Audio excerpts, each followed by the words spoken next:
By the end of this video, you'll know exactly what Scrum But is, how to know if you're currently using it in your organization with your team, and how to fix that. First off, what is Scrum But? Throughout the years, I met a growing number of people claiming to be using Scrum, Agile, Scrum, but with some problems. They have invested a lot of time, money, effort in Agile, in Scrum, because we heard all the benefits of Agile, all the benefits of Scrum, but they feel that Scrum has failed them. Product backlogs are getting longer, software delivery are always delayed, and let's not even talk about the never-ending technical debt. All these people have one thing in common. They are all Scrum Butts. A Scrum Butt is simply someone who claims to be using Scrum, but this person also feels that they have a good excuse for not using the full version, the textbook version of Scrum, or as it was intended to be used. And there's even a formula to identify these Scrum Butts. Scrum Butt reason workaround. Here are some common examples. We use Scrum, but having a daily Scrum every single day is too much overhead. So we decided to do the daily Scrum once a week. We use Scrum, but we feel that the sprint retrospectives are a total waste of time, so we don't do them. Another one, a common one, we use Scrum, but we can't build a feature in 1 month. We can't do that, so we extended the sprint to 6 weeks. We use Scrum, but sometimes our managers, upper management, middle management, stakeholders give us special tasks to do, so we can't always meet our definition of done. Scrum Butts are a funny thing, because Scrum Butts don't start as Scrum Butts. They usually start as using Scrum, the textbook version of Scrum. Then something happens which makes them transition into Scrum Butts, and the transition process is usually slow transition process.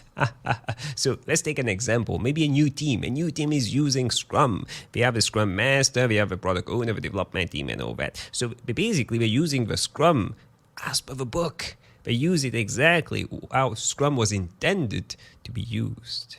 So they decided on a sprint backlog, they decided on a sprint goal, they did the planning, they had the target, the team committed.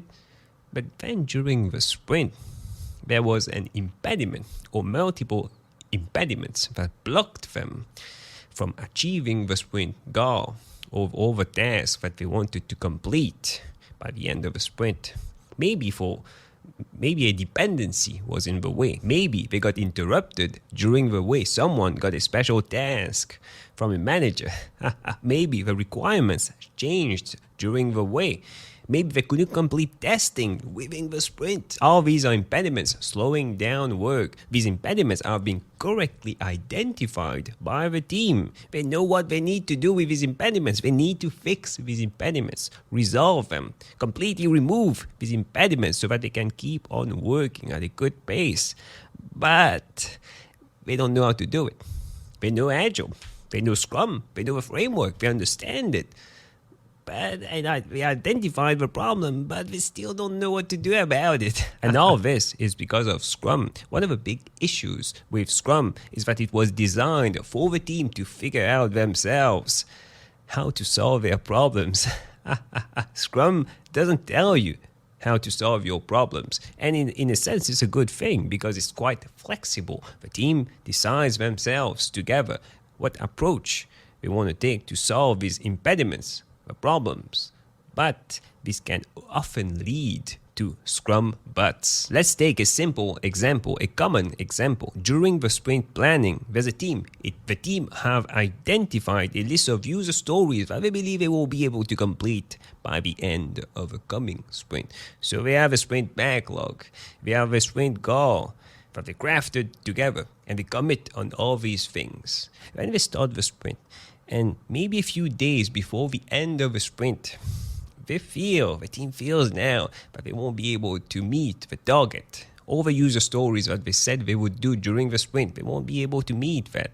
So they have a problem. They have identified a problem, but they don't have a solution to that problem. Now, the Scrum framework assumes that you'll figure out how to solve this problem, this impediment slowing you down. but doesn't teach you the theory of flow, of lean, in order to solve these kinds of problems. But you still have a few options here. Option 1, just stick to it. In these kinds of scenarios, Scrum would suggest to just keep trying to complete the user stories prior to the end of a sprint. But Scrum doesn't tell you how to do it. So if a team has impediments, blockers slowing down their work, and they don't know how to fix these impediments, they might keep failing to complete what they said they would do by the end of a sprint for multiple sprints in a row because they are helpless in some way. Scrum doesn't give them the solution to do that. What if a team knew Kanban and Kanban could solve their problems? Would they be able to use it? The answer is yes, they know Kanban, so they can use it. But from experience, from what I saw, many organizations going through this agile transformation, they wouldn't be able to use Kanban because the organization has told them to use Scrum and Scrum only. So they use Scrum, but at some point, if they don't know how to solve this problem, this impediment, they might say, for example, let's stop using sprints. Let's stop using sprints. Let's replace sprints by Kanban. But we're still using Scrum though. We're just using Scrum without sprints. So now, funny situation because they are not using Scrum as it was meant to be used together to get all the benefits of Scrum. They are not also using Kanban because Kanban is not simply Scrum without sprints. Kanban has their own rules, guidelines, and all that. So they're not using Scrum because they're not doing sprints. They're not using Kanban. So basically, they're not using any framework. They don't have any map to improve or guideline to improve. And things will get worse. I guarantee you that things will get worse because when they had a map to improve, a framework to use, they couldn't use it. Now they don't have any framework. Obviously, things will get worse. A simple solution, well, it really depends on the context, but a simple solution here, if you can't complete the number of user stories that you said you would complete in a given sprint, you can't do that. Maybe you need to take less user stories, less story points in the coming sprint and see how it goes. Maybe you need to work with the team to reduce their work in progress instead of starting new things. Let's work together to complete stuff, get things done, and then start something new. Get the whole team to work together.